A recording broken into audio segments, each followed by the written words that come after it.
Seigneur. Verset 1. Consolez mon peuple, dit votre Dieu. Parlez au cœur de Jérusalem et criez-lui que sa servitude est finie, que son iniquité est expiée, qu'elle a reçu de la main de l'Éternel au double de tous ses péchés. Puis une voix crie, préparez au désert le chemin de l'Éternel. Aplanissez dans les lieux arides une route pour notre Dieu. Que toute vallée soit exaucée, que toute montagne et toute colline soient abaissées, que les coteaux se changent en plaine et les défilés étroits en vallons. Amen. Que le Seigneur bénisse ça. C'est Isaïe 40, verset 1. Et quand on a vu qu'il y a une voix qui crie. La voix dit préparez. Donc, d'abord il y a la voix. La voix qui dit non, préparez le chemin de notre Seigneur. On sait que la voix là, ça. On ne peut pas parler de la voix sans parler d'une personnalité, sans parler d'un individu. Donc en réalité, la voix ne peut pas sortir dans le néant comme ça. Donc la voix sort toujours au travers d'un être humain. Amen. Donc la voix vient toujours d'un homme, d'une personne au moins.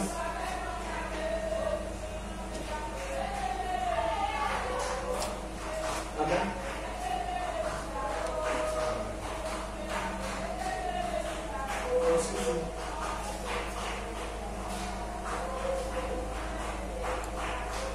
Amen.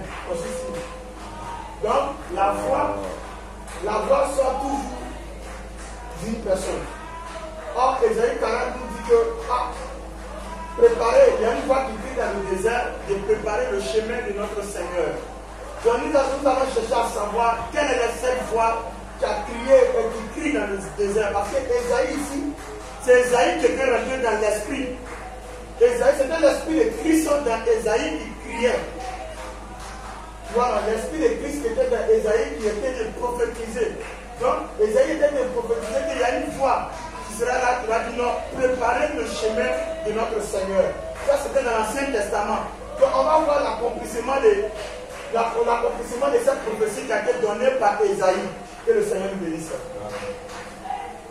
Alors, étant toujours assis, nous allons prendre, comme on appelle, Matthieu 3, verset 3 encore.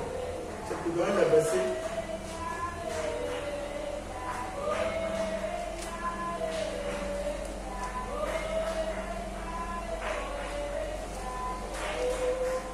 Matthieu 3, verset 3.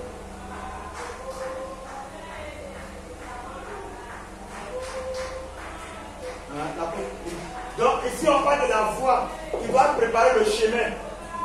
La voix qui doit préparer le chemin. On a dit que la voix sort toujours au travers d'une personne. On ne peut pas, une voix ne peut pas sortir dans le néant. Quand je parle là, c'est ma voix, vous attendez, non? Donc si je vous attendez ma voix, c'est qu'il y a un individu qui est là. Donc il y a une voix qui va crier. Une voix qui va crier dans le désert, préparer le chemin. Mais c'est qui aujourd'hui, c'est qui va crier? C'est préparer le chemin du Seigneur. Notre Seigneur, c'est le Seigneur Jésus-Christ. Donc cette voix est là pour préparer, d'abord, est là pour nettoyer le chemin, pour préparer le chemin, pour que notre Seigneur vienne. Tu vois, non? Maintenant, on va voir Jean est celui qui avait été annoncé par Ésaïe. On dit Jean, donc c'est Ésaïe qui est là, non? On dit au moment où Jean était Ésaïe était de prophétiser, Ésaïe parlait de quelqu'un, mais il n'a pas mentionné son nom. Mais dans le Nouveau Testament, maintenant, ça sera plus clair. Dans le Nouveau Testament, on va nous dire que non, Jean est celui dont Ésaïe était de parler. Allons-y. Jean est celui qui avait été annoncé par Ésaïe, le prophète. Lorsqu'il dit, c'est ici la voix de celui qui crie dans le désert. Préparez le chemin du Seigneur, aplanissez ses sentiers. Amen. Jean avait un vêtement de poil de chameau et une ceinture de cuivre autour des reins. Amen. Il se nourrissait de sauterelles et de lièvres sauvages. Donc, ici, la voix, c'était un mystère de l'Ancien Testament. Donc, c'était Ésaïe qui avait prophétisé, mais il n'a pas mentionné le nom de quelqu'un. Il y a une voix qui va venir, et cette voix va commencer à dire, on va préparer le chemin. Mais cette voix, c'était qui au juste? Que lui, il a prophétisé, c'est dans l'Ancien Testament. Mais dans le Nouveau Testament va nous révéler, il va nous dire le nom de qui il s'agit. Il va dire, le Nouveau Testament va nous dire que Esaïe, lorsqu'il disait la voix là, il parlait de qui? Jean-Baptiste. Donc ici, dans le Nouveau Testament, dans Matthieu, on dit que cette voix-là était, la voix était Jean-Baptiste. Donc Jean-Baptiste était.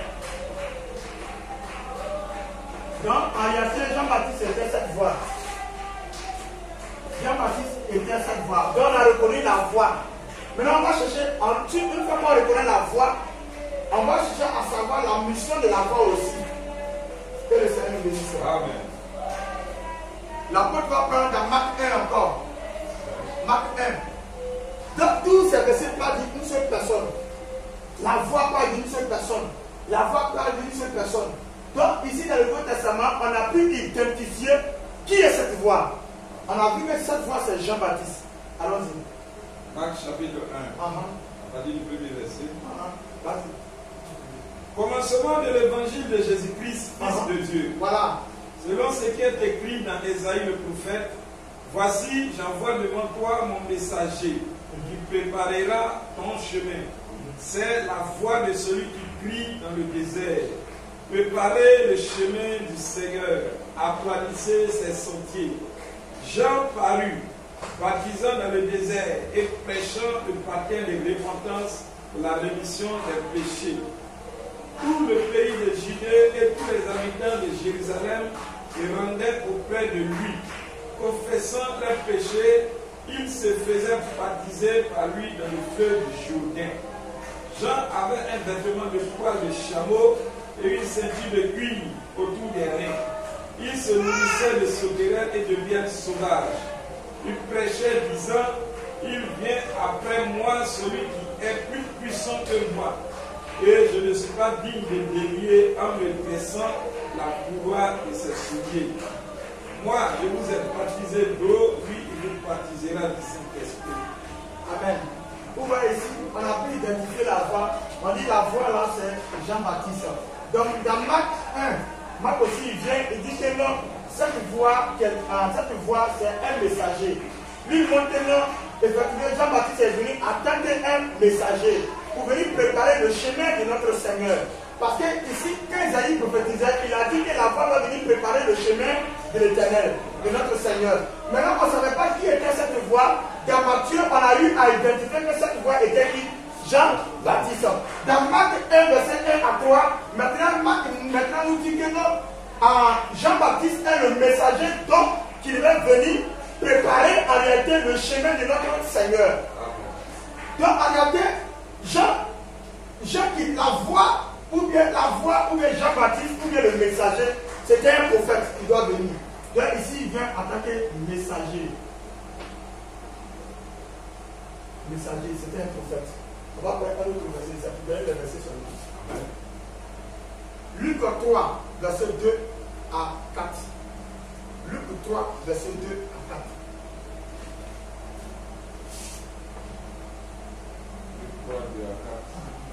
Et du temps des souverains sacrificateurs Anne et Caïphe, la parole de Dieu fut adressée à Jean, fils de Zacharie, dans le désert. Et il alla dans tout le pays des environs du Jourdain, prêchant le baptême de repentance pour la rémission des péchés. Selon ce qui est écrit dans le livre des paroles d'Isaïe, c'est la voix de celui qui crie dans le désert. Préparez le chemin du Seigneur, aplanissez ses sentiers. Toute vallée sera comblée, toute montagne et toute colline seront abaissées. Ce qui est tortueux sera redressé et les chemins raboteux seront aplanis. Et tout chair verra le salut de Dieu. Amen. Vous voyez ici, Luc aussi vient, il présente Jean-Baptiste. Chacun vient, il présente Jean-Baptiste, attendez la voix.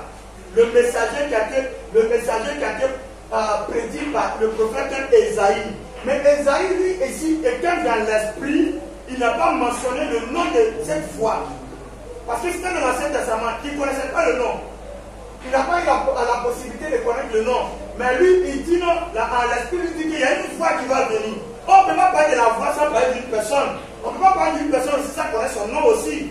Donc en réalité, si la voix est là, la voix est une personne, on doit connaître aussi le nom de la personne. Donc au fur et à mesure que les jours avancent, le nom de l'individu a commencé à te révéler. Donc Marc dit non, que c'est Jean-Baptiste qui était celui qui a été prédit aussi par Esaïe, la voie qui va préparer le chemin de notre Seigneur. Dans Matthieu 11, dans Jean 1, verset 19-23. Jean 1, verset 19-23.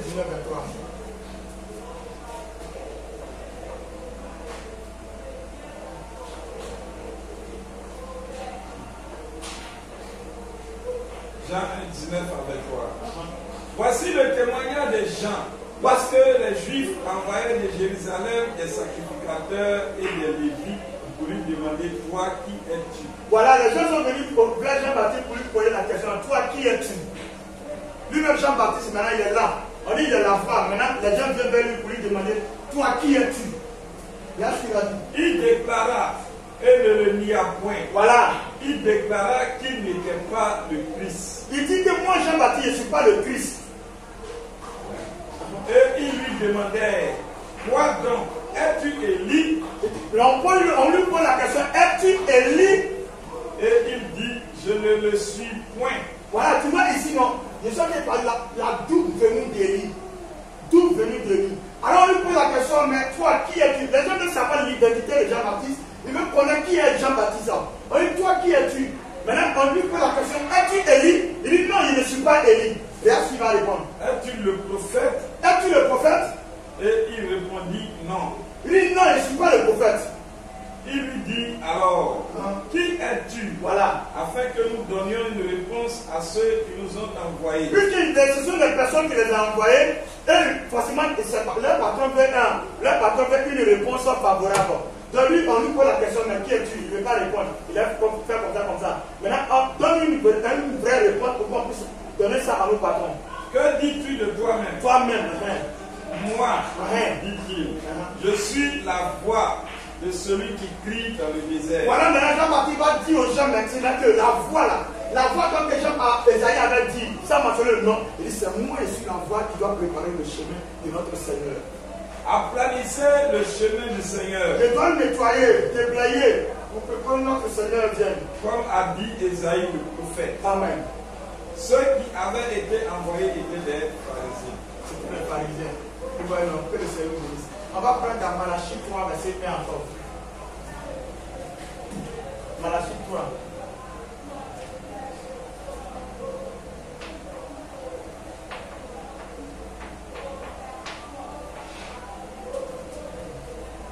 Malachie 3, 1.